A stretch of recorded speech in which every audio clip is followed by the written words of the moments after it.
Good morning, and welcome to the Women's Breakfast, brought to you by Accenture.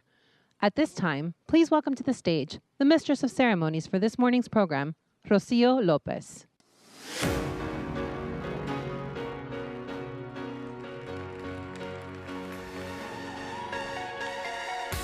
Buenos dias.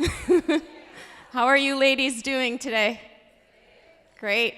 So thank you, Jen, for referring to me as a mistress. My name is Rocio Lopez. I work at Accenture. I've been there for 23 years. My anniversary is coming up in June, God willing. At Accenture, I work in our internal technology organization, and I essentially deliver applications to our client-facing teams. So no small feat. But what I really love to do, and I've said some of you that have attended this breakfast at different points in time, one of my passions is to ensure that we, just like HITEC says, we are enabling and pushing up others. And so at Accenture, I'm also part of our diversity team. That's my other job that I have. And one of the things I signed up for when I became a HITEC member about 3 years ago, actually at AT&T, I was suddenly engaged, and we saw that we didn't have a specific program for women. So Nelly Barrero said, all right, well, you've got to do something about it. So we are now in our third year for breakfast. And we like to have a space where we can all do some networking, create some safe space for conversation, present some key findings. So last year we presented part of our research that Accenture does yearly on getting to equal, and we talked about digital fluency and how that impacts career progression and equal pay. This year, our research focuses on getting to equal, but in a little bit of a different way. It actually talks about culture and the impact of that in terms of our ability to grow career-wise, professionally, et cetera. So I will walk you through a bit of how today's gonna go. I am going to invite up one of our managing directors from Accenture who will present the research. We'll spend some time doing that. Post that, I will come back on stage with some ladies that will join me from some companies to discuss some of the findings. So we'll have a bit of a panel, and we'll open up for Q&A. At the end, we're gonna take our famous photo. Just so you know, this is the picture of the summit. It grows every time, so we will come up on stage at about 9:20, and then after that we will exit rapidly, I was told, because the space needs to be redone, so we can continue some conversations outside. Please take advantage and meet all of the wonderful women that are in the room. There's a lot of power here, as Nelly likes to say, and I see it, so please have fun and enjoy. So with that, I'm going to introduce Sonia Carvalho. She is a managing director of our products SAP practice who lives here in Dallas. So she'll do the rest.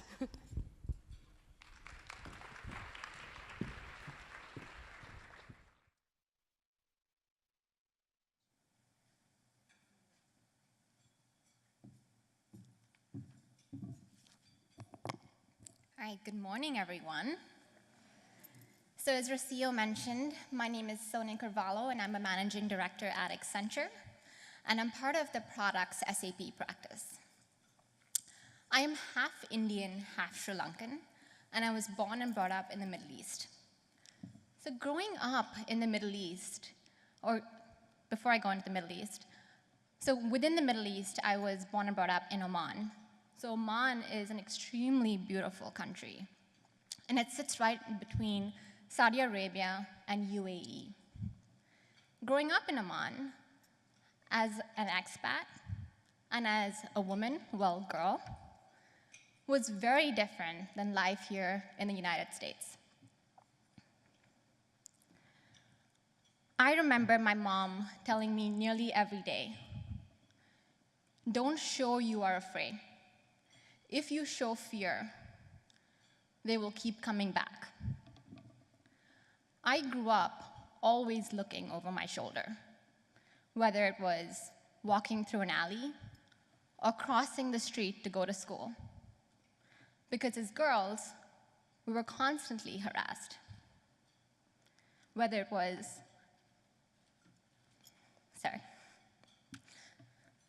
whether it was the harmless cooing, or someone just following us around, or in some cases, inappropriate contact. But for me as a girl, I thought it was completely normal. I came to the United States when I was 17 years old for college, and it was like a breath of fresh air. And I knew then that this was my new normal. I graduated college when I was 22, and I joined consulting straight after. I am now a 34-year-old, proud feminist, and a managing director at one of the largest consulting companies in the world.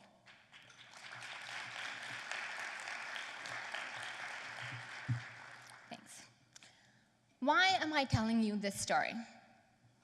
Well, I hope there are 3 key takeaways that you can get out of this. The first is, we have all had hardships in our lives in one way or the other. But as women, we continue to persevere, and that shows every day in our work ethic. I made managing director in 12 years, but I didn't do it on my own. When I first joined consulting, I had a senior manager who was my mentor, Amy Kriskowski, and I just loved the way she operated, the way she held herself, the presence she had, the way she commanded respect from her clients as well as her team, and the content she knew. And I knew then I wanted to be like Amy, and I eventually wanted to be a partner at the firm. Over the course of time, I've had many great male and female mentors. But it's so important to have that female sponsorship so that you know that you belong, and it is truly possible. And the third key takeaway is, we've made huge strides when it comes to diversity and equality. And there's so much to celebrate. The fact that we're all sitting here as women in this room, there's so much to celebrate. But there is still so much more for us to achieve. So, speaking of achieving more, Accenture did some research. And we pulled together, I think I know how to use this.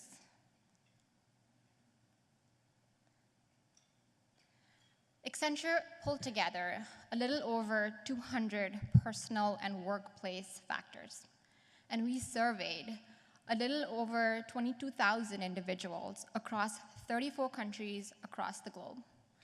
And we came out with 40 key factors that influence advancement and about 14 factors that influence change.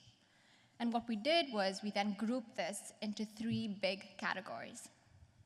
The first is bold leadership.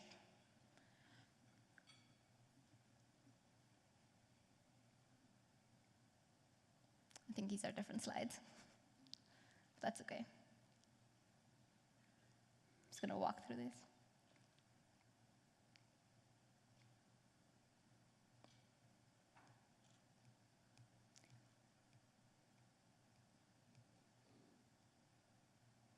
We'll just stick with this one. All right, so bold leadership. It always starts at the top. It is so important for us to set, share, and measure equality targets openly. That's open to both us as leadership as well as our people. What we have found is that 23% of women are more likely to advance if they have at least one female sponsor in executive leadership, versus 8% if there's an all-male executive panel. Companies with published goals and leadership accountability are more likely to see 63% of women in executive roles or increased participation in executive roles. That's just by us publishing and making sure that our leadership is held accountable. When there is transparency in pay targets, women progress. Secondly, the second big category is making sure that we back this up by comprehensive action. By creating policies and procedures that allow for a family-friendly and gender bias-free environment. So I'm not sure if everyone looked at this research, but we found that women don't progress as much if we only have maternity leave. But in fact, we progress even further when we allow for parental leave that's allowed for both men and women. Women are far more likely to participate in networks if men are invited too. The third big category is making sure we create an empowering environment, one that trusts employees, respects the individual, and offers the freedom to be creative and to train and work flexibly. A couple of facts here. 70% of fast-track women think that the training that we give them today is sufficient. 65% of fast-track women leverage technology to attend meetings virtually. So I know many of my clients allow for virtual meetings, which is great. This allows for us as women to be working mothers and still be in consulting, as an example. Pretty insightful, isn't it? So I know I looked at many of these research findings, and some of them I was surprised by. What surprised you guys? I just want to take a pause here and then maybe take a poll to see if there's anything that surprised you guys based on what you've read or based on what I just said.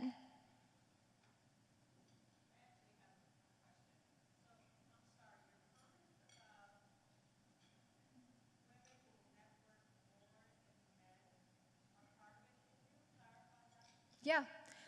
So when I say women will network more, I mean women will join networks. So women's networks,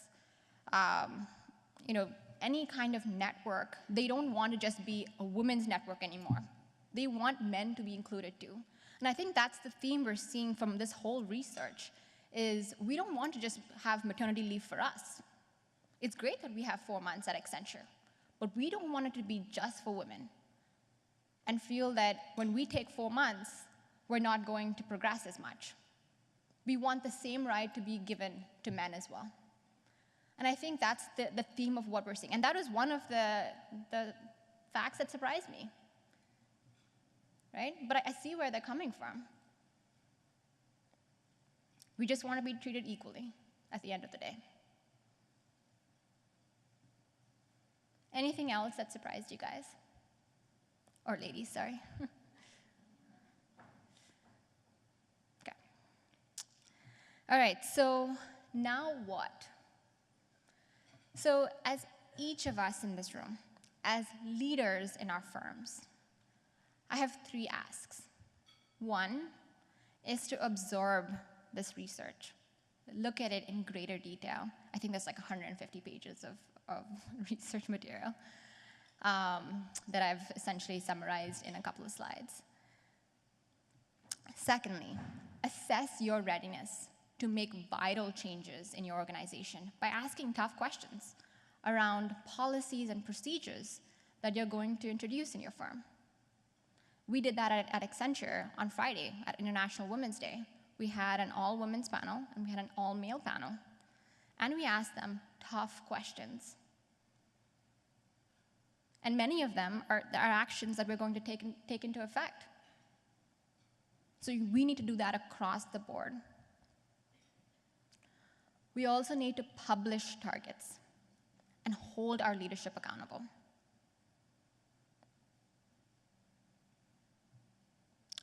What does our future look like when we have an all-inclusive environment? Don't worry, we've modeled that as well. So for every 100 male managers, we will have 84 female managers versus the 34 we have today. That's huge. And those female managers will get an increase of $30,000 per year increase in salary. That's awesome. At Accenture, we strive to have 25% managing directors by 2020, and a gender-balanced firm by 2025. That's a huge undertaking, but we have every person in the firm completely aligned to these metrics, and we're going to do everything possible to help our CEO, our North America CEO, Julie Sweet, in this undertaking. As I mentioned before, there is so much to celebrate today, and I'm so excited to be here in a firm, well, in a room full of strong, independent women. But there's still so much more to achieve. If we could take 20 to 30 seconds, if you guys could commit and reflect based on the information you just heard, and think about how you want to introduce change in your organization in the next week. So I'm going to take a pause here if you guys could use that time to reflect. I promise I won't ask you any questions.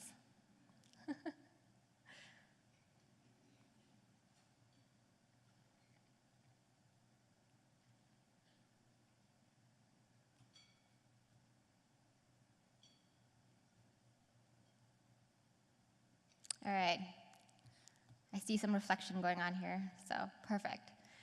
So if I could leave you with one key thought, and this was also a really good finding as part of the research, is when she rises, everyone rises.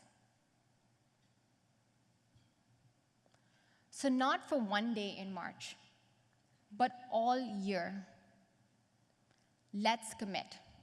Let's commit to working together to lift each other up so that we can all rise. Okay? Thank you very much.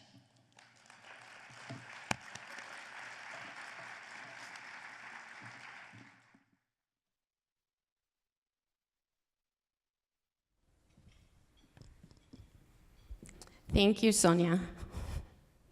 Okay, I'm going to come up here with my fellow panelists.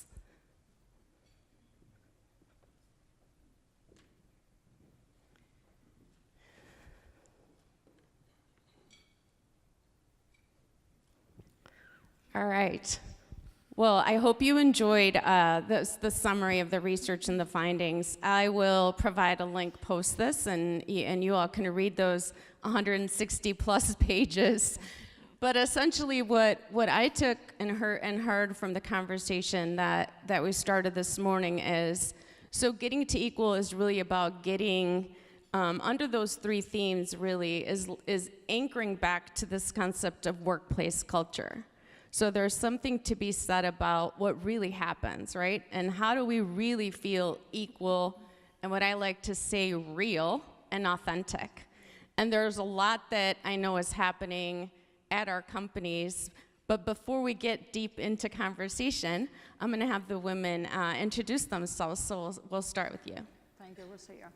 Well, thank you for inviting me to be part of the panel. It's a pleasure to be here this morning.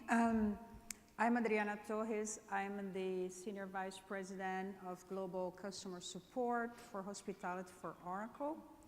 I have about 33 years of professional experience. Diversity, it's a topic that is very passionate to me. I have been working and supporting diversity initiatives for a long time. I've been managing global teams for more than 25 years in my professional experience. Prior to Oracle, I worked with Visa Inc. At Visa, my group, my organization won an award of diversity and inclusion by the Chamber of Commerce of Miami. When I was in Citi, I created the first Women Council for Latin America. When we started, we were only 20 employees, and a year later, we're more than 300 employees as part of the Women Council. So I'm very passionate of this topic, and I'm very pleased to be here to participate in this panel. Thank you. Thank you. Good morning. I'm Alicia Abella, and I'm with AT&T, and I've been with AT&T now for 23 years. And I've always been in the labs organization and in research. So I am a scientist and a researcher, and I currently manage a lot of the big emerging technology programs for the company, and you've probably heard some of these, like 5G that's coming next, and Internet of Things, and our software-defined networking transformation. So I'm responsible for providing the overall program management for those programs and making sure that we execute and make them real for our customers. And in addition to that, I've also spent a lot of time helping to encourage women and underrepresented minorities to get interested and excited about a career in STEM. And so I am the vice president of a nonprofit organization called the Young Science Achievers Program. I've also worked within the company to help promote women and minorities through some of our employee resource groups. I helped launch a Women in Tech networking group as well, and we do invite men to participate as well. It's not just for women, but it is focused on the issues that sometimes women face in tech, since we know that it is a very male-dominated area. So, thank you. Great. Good morning, everybody. Buenos dias. I'm Carla Parra. I'm senior manager with Accenture. I've been with Accenture about 6 years now, just had my anniversary. And the area that I focus on is talent and organization. So not as entrenched in IT as some of you perhaps, but what I focus on is adoption of those IT solutions. I work in change management, I work in learning and development, coaching, and most recently was working with one of our life sciences clients on a big Salesforce transformation where I got to work with people in Latin America. It was a lot of fun. I'm originally from Mexico. I was born in Mexico City, lived all over Mexico throughout my life, and was raised in a dual citizenship, dual language, dual cultural household where my mom was American, my dad was Mexican. And so we grew up with the best of both worlds and grew up always knowing that we would have the advantage of going to college in the United States. And so we did, my brothers and I. And so having that opportunity is something that was really meaningful and has led me to be very involved in giving back and being involved in things like International Women's Day or Hispanic ERG. So it's a true pleasure to be here. It's a great honor. Okay, great. So I'm going to make a statement. So when I started working at Accenture, which was a very long time ago, yes, I started when I was 10, we were actually given a rule book about how we would dress. So we had only 3 colored suits that we could wear, and we basically couldn't wear slacks, so we had to wear skirts and we had to wear hose, and it was very, fit the mold. So that, by the way, does not mean equal, right? Now you see me wearing these, cooler dresses, and it's more me, right? So when we talk about this environment or culture, in terms of what we really need to push the envelope on, to really have us be equal and ourselves, what more do we have to do? So Adriana, I know there's room for improvement, right? So when we talk about creating that true culture of equality for everyone, what else? Because we have not solved the problem. I think the findings of the survey that mention about the 40 factors that helps women to succeed. And the 14 factors that survey talks about, I read the survey on my way here, my flight. The survey also talks about 14 factors that drive the changes in the organization, starting, as Sonia mentioned, with the bold leadership. I think having a diverse team at the executive level is where everything starts, because they will be driving down and the culture of the organization with their leadership, leading by example, implementing policies and procedures to really change the culture. So I think, in my view, where we still have opportunities for improvement is in the executive leadership becoming a more diverse team. I have worked for organizations that had women networks, but the executive team was all male. So they had women at work because they had to have, as a part of their diversity, requirements. But you didn't see many opportunities for women to improve, or training for women and hiring women. So having the diverse executive leadership, also specific goals and targets, as Sonia mentioned, and measure progress. Because you can have targets and you're not measuring the progress, you may not be able to achieve them.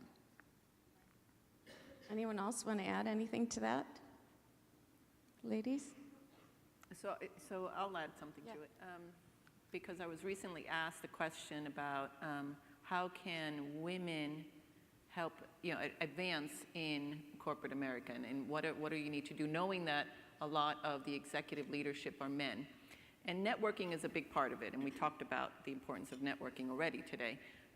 But that's actually a challenge for women, because usually you have to do the networking and relationship building with the men, and that can be awkward, and that can be perceived as awkward, right? Because there might be perceptions going on if there's a woman talking to the man who's at the executive level. There's talk, there's rumors. And so I think that makes it sometimes uncomfortable for women to do the necessary networking at those levels to help them advance in their careers. And bold leadership, it goes back to accountability, but I do believe it goes back to change. So in our organization, so I work in CIO, as I mentioned, and it's a 8,000, large team across the world.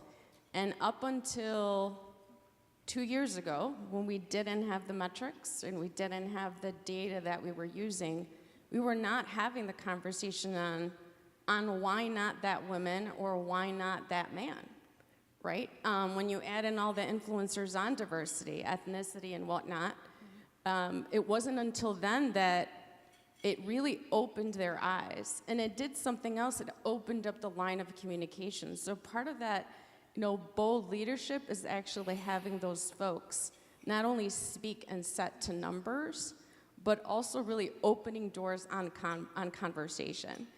There's a lot that goes into that culture in that workplace that you try to create, right? On equality, quite honestly. To me, it's also getting to that level of understanding. Because I found, as we were setting the targets, and some of the senior directors in our organization would say, well, Rocio, but why are you different? And it wasn't, I was just maybe communicating differently.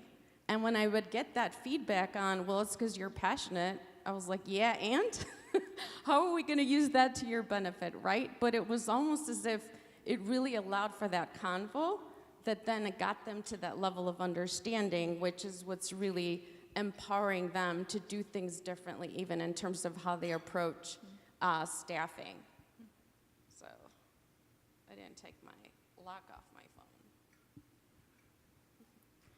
All right, so I'm gonna ask Alicia a quick question. So we talk about this concept of diverse teams and what benefits those have to companies, employees, clients. Talk a bit about what that's done for you. Sure. So AT&T certainly is a company that embraces the importance of diversity in the workforce, and I've certainly seen it in the labs organization, where our primary job is to innovate.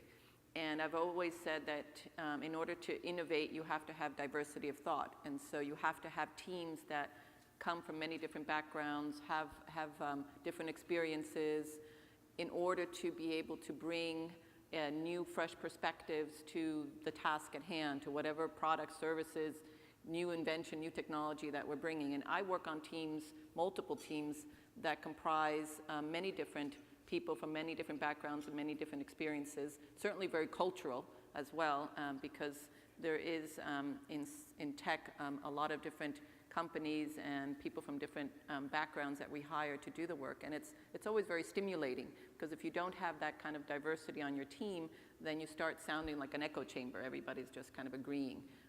It's always good to have a little bit of a dissent of opinion or some lively intellectual debate in the room, and that's what comes from diversity. There's another thing that I've participated in at AT&T, which is to be a diversity ambassador. And we get trained to speak to organizations about the importance of diversity, about, in fact, how diversity is very important to business, and how there's even a business case around how diversity helps companies be more productive. And there was one example that I was provided as part of my training to be a diversity ambassador, which was an example from Reebok, the sneaker company, that in the 80s, there was a group of women ERG group, I guess, that decided to propose to the company that they design a sneaker specially for women. Because up until then, sneakers were designed, I guess, just kind of one style, very boring. You know, it was interesting because it explained to me why I never owned a pair of sneakers until I was like in my 20s, because they were all so ugly, I thought, right? And so they designed this sneaker for women, and it was like the boom that the company had as a result in terms of revenues that they gathered from having this sneaker that was specifically designed for women and to be more fashionable. And that explains now why I then was able to buy a pair of sneakers in my 20s, because now they were designed especially for me. So certainly that was a very obvious example of how diversity can actually help companies achieve their goals. So that was fun. Ladies, anything else to add? Well, I was sharing with my colleagues earlier that diversity has so many different faces, and we need to embrace the different types of diversity. So that could be gender, certainly. It could be ethnic. It could be so many different things. And one of the things that Accenture is pushing for right now is in diversity of strengths. So we found a lot of what we do around StrengthsFinder. I don't know if it's something that you've all heard of. It's Gallup is an organization that's helping us to really promote this. And the concept is that we can only be a strong team when we also have diversity of strengths. Strengths being things like activator or responsibility, or there's many different strengths. And so to me, diversity is being conscious of not just the gender equation, not just the ethnic equation. It's also about what we each bring to the table and embracing that as well. Yeah, I mean, women naturally too, we talk about, opening the eyes of our colleagues around us. I've seen at our workplace a shift, as we've said, more women are growing into those leadership positions. And it comes back to support. I had someone call me just yesterday. She was in tears. We've all been there many times. And what she said to me was actually quite interesting. She said, this is the first time ever where at Accenture, I feel as if I truly have a support line. And she saw that difference because she actually had someone that cared a bit more, right? And so I think that goes back to this concept of culture. So how are we making all of us feel included?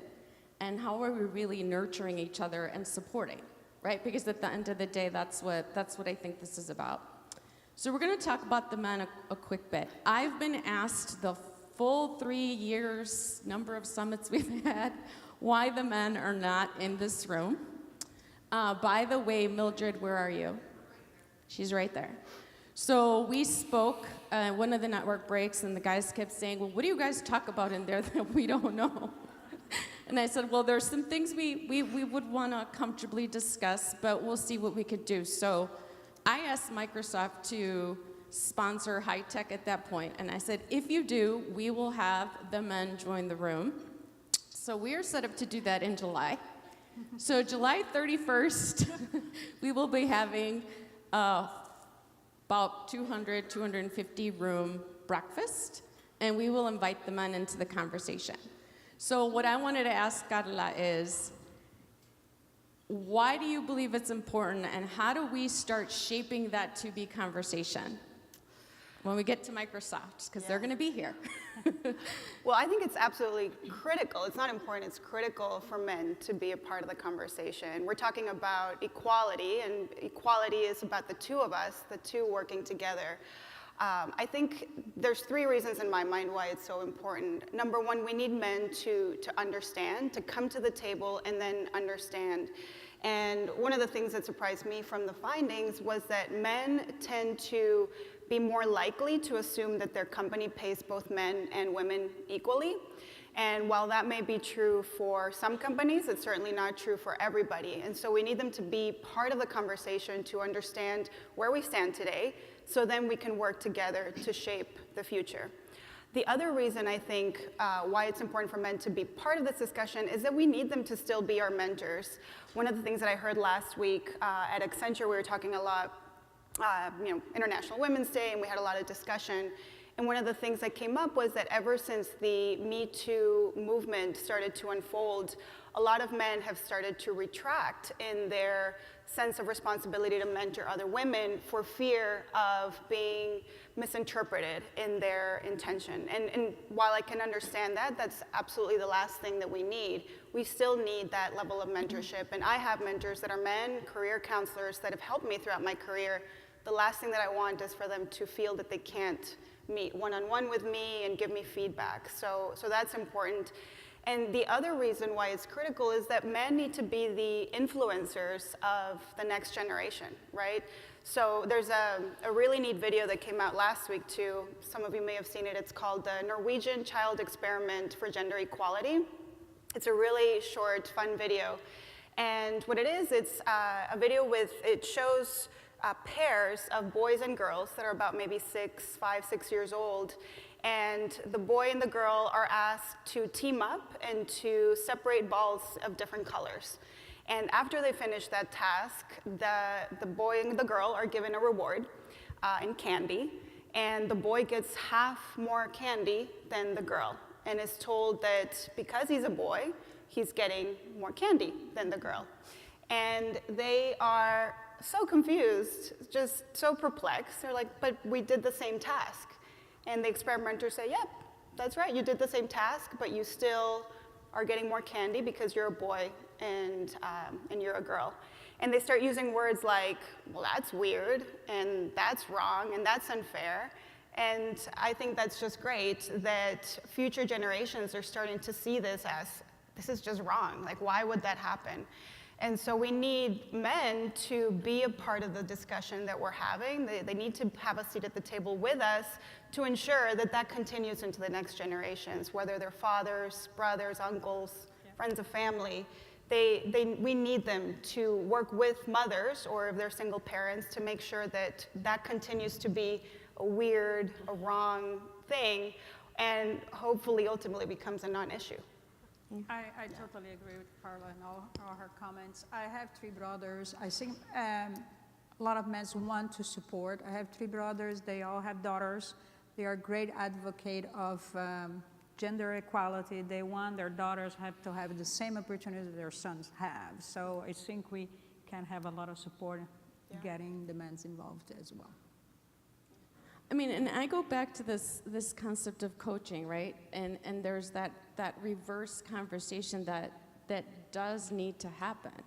So when you think about, back in the day and I had to wear a suit, I've still had conversations with my leaders and others that have centered around opening their eyes to understanding that different talent that they could have on their team.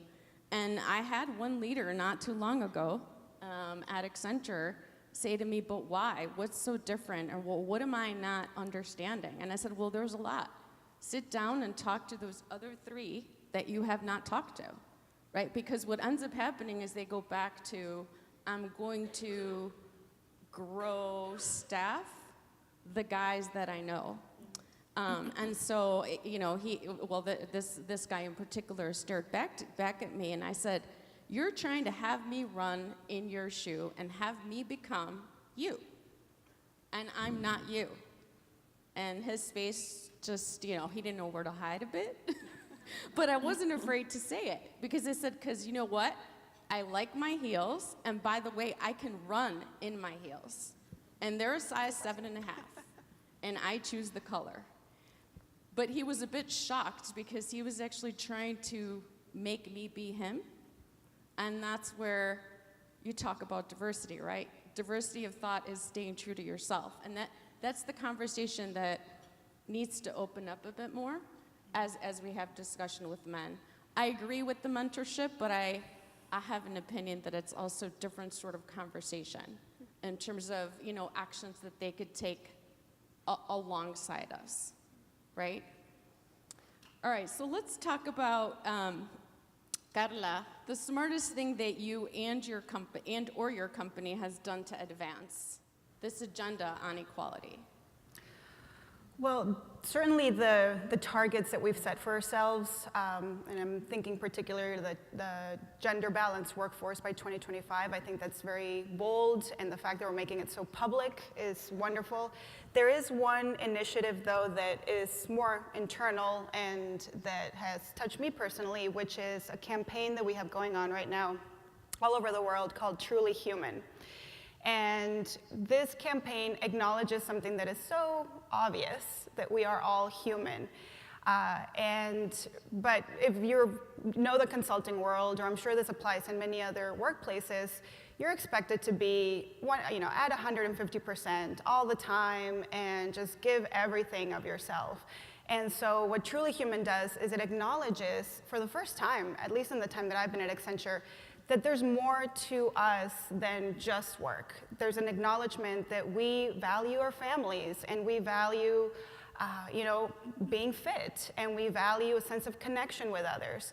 And this campaign focuses on 4 elements: the body, so physical well-being; mind, how we can be mentally present and focused; heart, which is having a sense of connection, either to our families or to our colleagues; and soul, which is having a sense of purpose.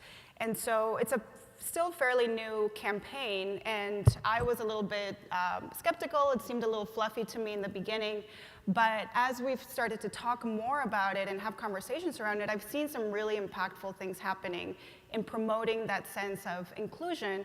One is it's starting to break down barriers between genders, between levels, and I'll give you an example. Last week at our International Women's Day, Sonia, you can back me up here, we were told to wear activewear to this event. First time ever, and everybody was so confused. Wait, we can wear shorts to a corporate event? Like, especially the men. We had a few men there. But we did, and we had a workout at the end of the session. 20 minutes, a room pretty much like this, people just standing by their chairs doing jumping jacks. I mean, I kid you not. And everybody was a little bit hesitant at first, and then by the end, if you looked around the room, there was not a dry face. Everybody was sweating quite a bit, but everybody was laughing and just having a really good time and connecting with each other. And so my hope is that doing things like that starts to help us realize that at the end of the day, we're just human, right? And if we can connect and find mentors because these experiences open those doors, then that's great. Another thing that this campaign has done is it's starting to help us to be aware of our unconscious bias. And I'll give you a quick example. On my last project, we had a lunch and learn on this concept of truly human. And we're talking about the different components and how we can promote that culture of acknowledging each other as humans at work. And this young man shared that he was about to become a father. He was pretty young, and it was a surprise, and he was dealing with a lot of uncertainty about what that would mean for his career. And he was someone that was very used to going at that 150%, available at night, working weekends, always being the first to come, first to leave.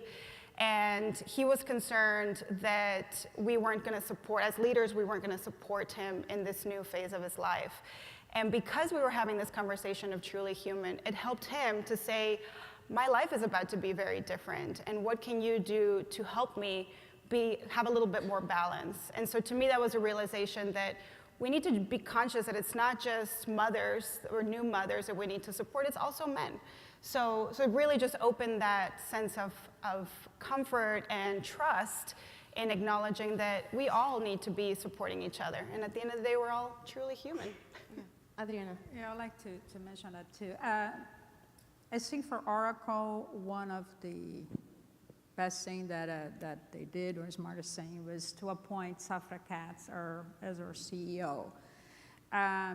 Safra is considered number 8 most powerful woman by Fortune and number 18 by Forbes. She is the highest U.S. CEO paid. It's public. She makes $40.8 million a year as CEO. She joined Oracle in 1999. She became part of the board of directors when she was 40 years old. And she became CEO when she was in the late 40s. So she is an example and a role model for many of the women in the company. And as the survey have, one of the findings of the survey, if you have a female in a leadership position, the company gives much more opportunities for women to grow. So I think it was one of the smartest things that Oracle did. So That's great. So I actually also told my leadership team 2 weeks ago, we're starting to mix in not just the gender data, but we're also mixing in the ethnicity data where we can track it. So in the US we can, and the leadership team is not diverse at all with Hispanic or African American, and that's a fact. So I actually proposed to our CIO, why not? So why can't your next hire be that level 2 managing director? And he said, well, where am I going to go find them? And I said, well, I have a room full of women that I'm meeting next week at HITEC, right? But it's asking that question. They realize it's important, but sometimes they don't really know what actions to take. Yeah, go ahead. Sorry to interrupt. I just want to add one thing on this when you talk about ethnicity or race, not only gender, but I was reading this Monday magazine on my flight together with the report, and they have an article on gender pay gap. And they say that for 84, let me look here, women makes 78 cents and 80 cents for every 8 one a man makes in the same job. However, when you look ethnicity or race, the gap is not as bad for millennial women, that is closer to 90, but it's worse for women with disabilities, that's 72 cents, Black women, 68 cents, and Latinas, 54 cents. So that culture of support that we talk about, that same exact question. So after we left 2 summits ago, we had a specific topic on that, and it was actually, I forget what they called it, it was payday, and something had come out that said that it takes us, this room, 11 months more to get the same pay we should have gotten when we earned it. And it was, again, enabling the conversation, as I say. So when one of our women asks, and I've gotten this question many times, what are we doing about equal pay at Accenture? And it's, the voice goes quiet. And I've said to them, you have to ask. You have to go ask Andrew, who's our CIO, right? Because it's his team. Well, how can I ask Andrew? Send him an email. It's easy. Ping him, right? Leverage the fact that the research came out. Have a conversation and inform yourself. There's still that fear. But why that fear, right? So unless we create that culture of comfort and an it's okay messaging, and it takes 2 sentences and someone behind you to say, I'm going to catch you if you fall, go and ask the question, it doesn't change the game, right? And so that's what I tell my team all the time, and I encourage you to do the same, drive action and ask the question. So what are we gonna start doing right now when we leave this room, even in this room? I'd like to go down in each of you and ask you that. So what do we have to do from a culture perspective at our workplace? What do we have to start doing, changing, actioning? So much. Adriana, go ahead. We have to lead by example. I think we all have senior positions in our company, and we need to make sure we are leading by example, each one. And my recommendation, talking about mentoring, Sonia talked about person that she has a whole model, is if you take one young woman and you mentor these young women in their careers, you know, you're giving back the opportunities. I also had many opportunities in my career with mentors and people that helped me informally or formally. There were women leaders and were a role model for me. I think if we can give back to the, you know, young generation and lead by example, it's something that we should do. I agree with that. There's actually a book I'm reading right now. This question reminds me a lot of that. It's called The Power of Moments. It's by Chip and Dan Heath. They wrote other great business books like Decisive, Switch, but their latest book is all about how just mundane experiences can become really special if we focus on the peak moments. And they give an example from Southwest Airlines, which already is a company that's known for creating these special peak moments.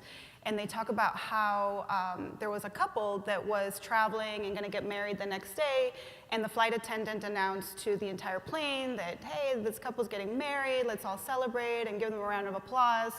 And then she asked for anybody that wanted to participate to write down a good wish, a well wish on a napkin for the couple, and to give it to the couple.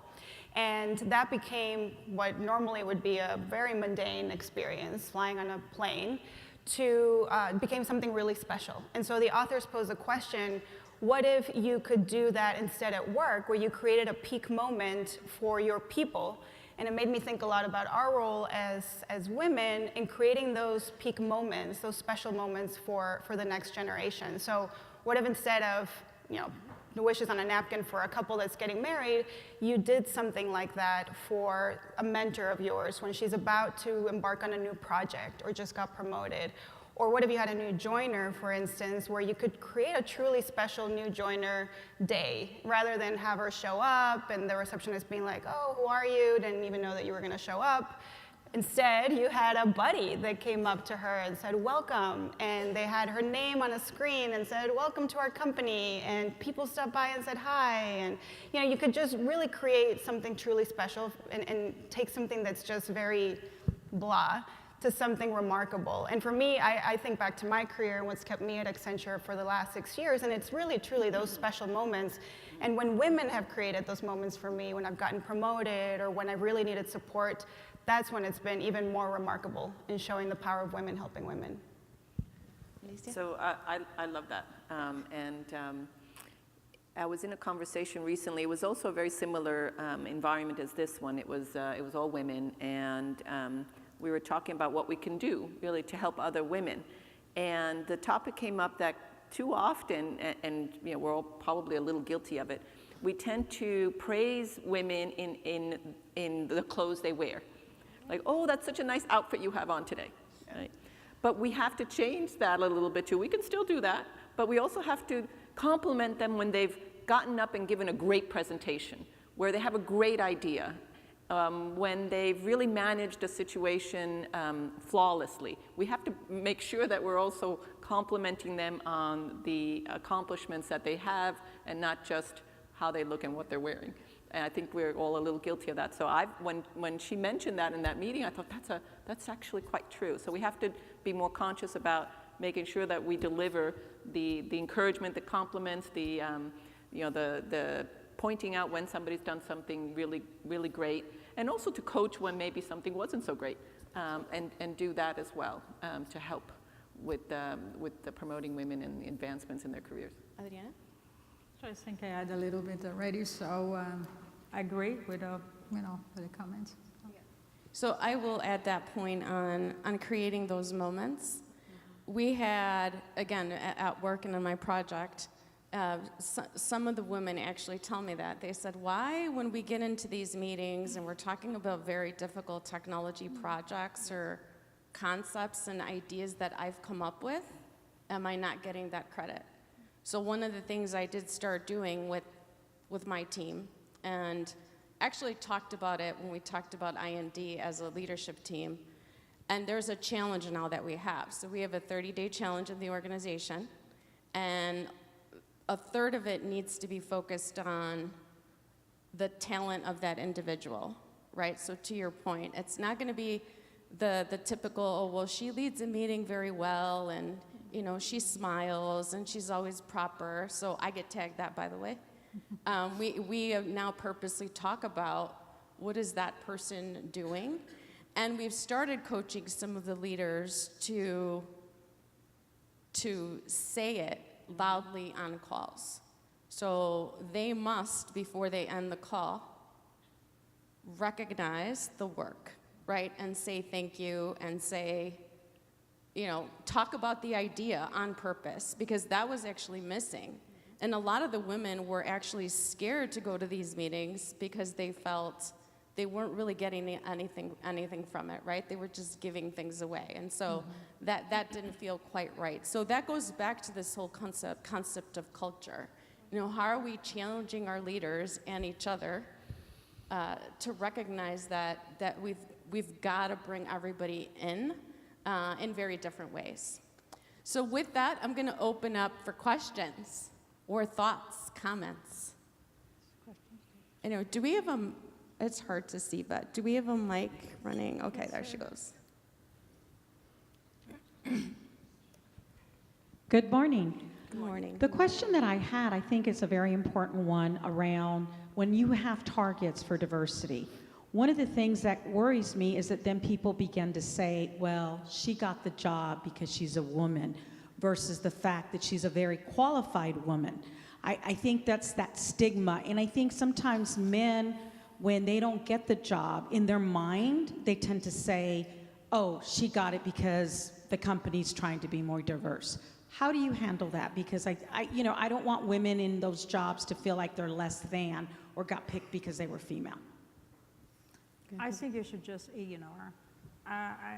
They always can tell. I have seen people comment this type of comments, but I also have seen people comments of males that got jobs, and this person, not that person, is because, he knows somebody, he has the right network. So I think one is ignore. The second is have a clear policy of promotion, recruiting, so people understand why this person took the job and not the other person took the job. But I think diverse targets is important, and if women are promoted and they say you got the job because diverse targets, that's much you can do. I think that's where our role as, at least at Accenture, as career counselors, as the people that tell other people's story when it comes to promotions and when it comes to talent conversations, that's where it's really critical to have somebody that's going to tell your story powerfully and that's going to tell the right story. At Accenture, when we have talent discussions, it's a group of leaders where we tell each other what our counselees are doing and why they should be promoted. And so it's a very transparent, fair process where there's no question. Other people heard this story, and they should know that this person deserves the promotion. It's not something that happens in a little room with two people talking about it where those kind of questions could come up. So I think having the right advocate that is telling that story for you can help to potentially overcome some of those assumptions. I mean, one of the things, because we've dealt with this as well, right? So you publish the number and you say, this is what you're accountable for. What we actually did to get to that path is we had the leaders of the group define what their targets were. And one of the things that actually happened with that is one of the guys said, okay, so how am I going to do this? Because, what does this mean? And he was one of the ones that I'm like, is he going to kick the ball or do I have to kick him out of his team? But he ends up kicking the ball, and he ends up realizing that when he was doing his recruiting, he was going to different avenues of recruiting, And he started by targeting more interviews that were women. And last month in our management committee where we were reviewing his targets, he actually surpassed it. And he comes back with a statement that just, wowed all of us women that were in the forum. And what he said was, they're actually a lot more talented than the guys I have on the team. And I said, well, go figure. Go figure, right? You just needed to open up, and it opens doors to creativity. And that's the part that, for us, right, as technologists, and we're talking about innovation, it's how we're seeing the power of that, right? And not just a numbers thing. So keep going back to those reference points on the why, right? There's a business reason to the why. Next question. Good morning. Wow, that was really close. Sorry. Good morning, anybody. Ames from Cisco Systems. Kudos for bringing in our male champions. We definitely need them. And now with the talk, I think they'll realize that their daughters will have a future. My question is around, you talked about bold leadership and accountability. For those of us that are not quite in leadership roles, but soon to be there, but those of us that are not quite in leadership roles, how do we hold our leaders to this bold leadership and accountability?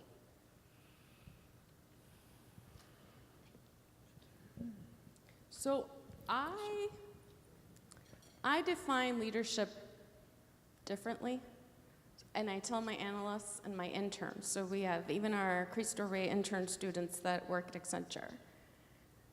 We're all leaders. It doesn't come with a title. So every single person can drive change wherever they are, right? I had, I'll call out G from Cisco. He saw me at breakfast the other day, and he said to me, Rocio, do not ask permission. You know that what you're doing is going to change a life, or it's going to change a heart of someone. So don't ask for permission, and just do it. So I think that bold leadership concept, to me, is getting that courage to actually do something without that fear of failure. It's the risk-taking, and I think the concept of driving that home with our teams is critical. I'll tell you what, the metrics and everything going on at Accenture, it's not just about, Nellie woke up one fine morning and said, we're gonna do this. It was a lot of grassroots conversations and a lot of people saying, this is what I need, right? Speak up, stand up. And so to me, that's really what it's about at all levels, not just at the guys or the gals at the top. Because they're not really the ones that are going to drive the change, right? I mean, they don't have the bandwidth to do that by themselves. Anybody else have a thought? I think it's a challenge when you work in an organization and you're not on the management level and your leadership team is not there as well. So I understand it's a challenge when you wanted to grow. So my recommendation would be participate in networks as much as you can, inside of your organization, outside of your organization. Try to find a mentor in the company or outside the company that can help and guide you to navigate, the challenge of the organization and the obstacles that you have to grow. And continue to be an advocate internally as much as you can.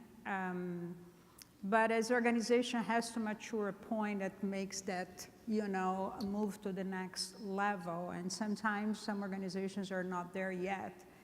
And if you are an organization that you're not seeing opportunities for you to grow, maybe you should start looking for another opportunity outside for those that really, give opportunities for women.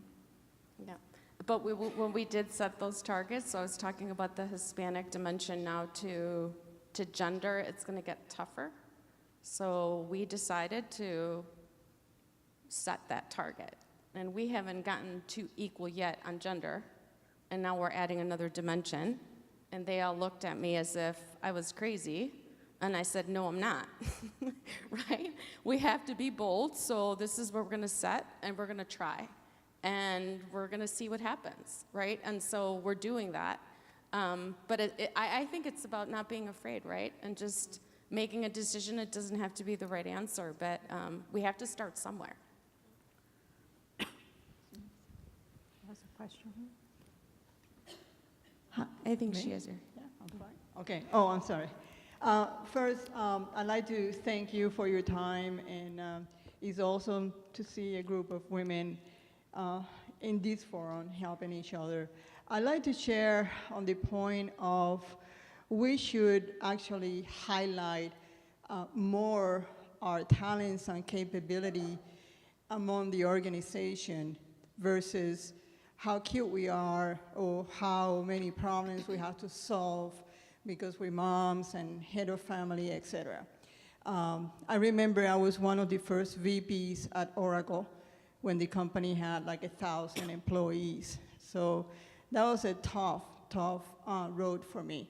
But I had so many men mentors that pulled me up. And the way they did it was to say, okay, Marilyn, you're the one that's going to go to Redwood Shore and present to Larry Ellison. Now, that was a huge, big challenge for me, but that was a great opportunity because my boss went down, he did not take the spotlight and gave it to me. And I think women are less prone to do that. We like to be on the spotlight.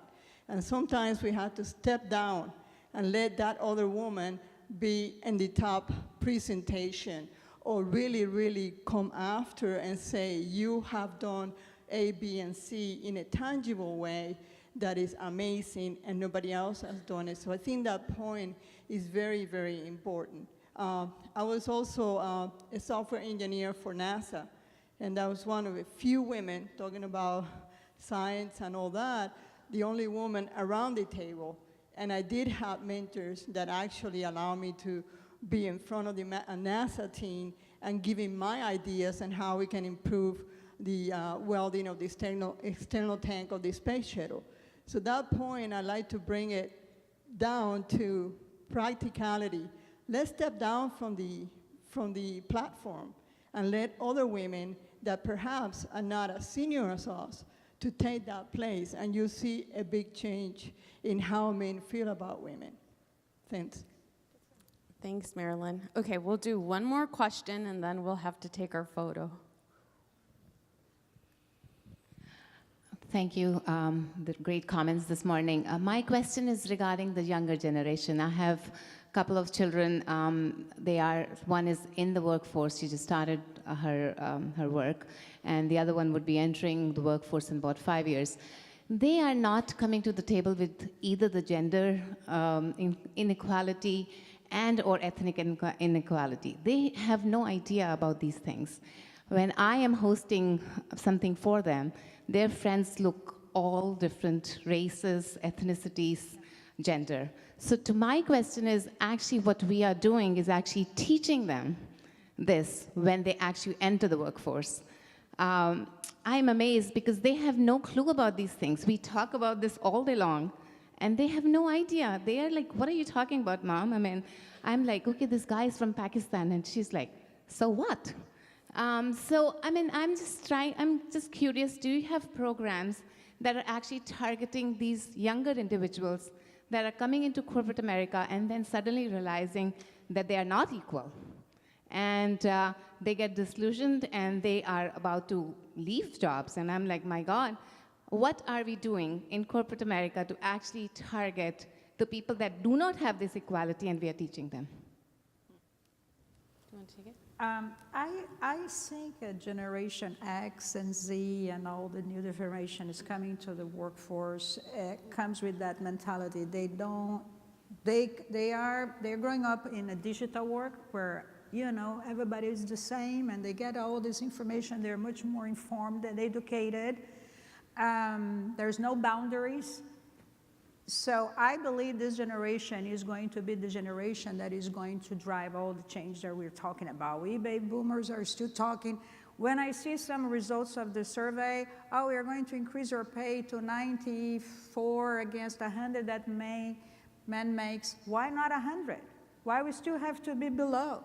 And now when I see we are going to get there in 2025, 2030, why not in 2-3 years? Why we need to wait, 10 years, 8 years, 20 years to get there? And why is taking so long? I think this generation is coming to the workforce is going to change that. They are not going to face the same challenges that we are facing. They are going to see those challenges exist for this generation, and they are going to accelerate the speed of change, in my view.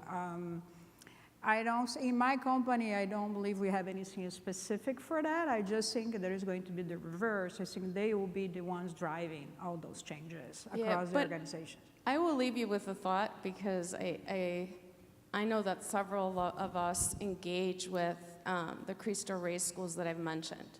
And when you do look at the Hispanic population, there is an equality. Right? We still have problems in education, and we still have problems in them seeing even corporate America as an option. So when I look at it from that angle, and we've been discussing it at Accenture, and that was actually part of the conversation I had with Guillermo the other day, is what are we doing about that, right? Because what we have not seen, because if we look at who comes out of college, yes, that's who we hire, but that's not who we want to hire eventually, right? So our remit as building the pipeline for Hispanics, I do believe, needs to focus on how are we creating that equal place for those students as well that are not, able to have the same resources, or, blessed with parents like mine that got me through school with a lot of hard work. So we have lots to do, more conversations to be had.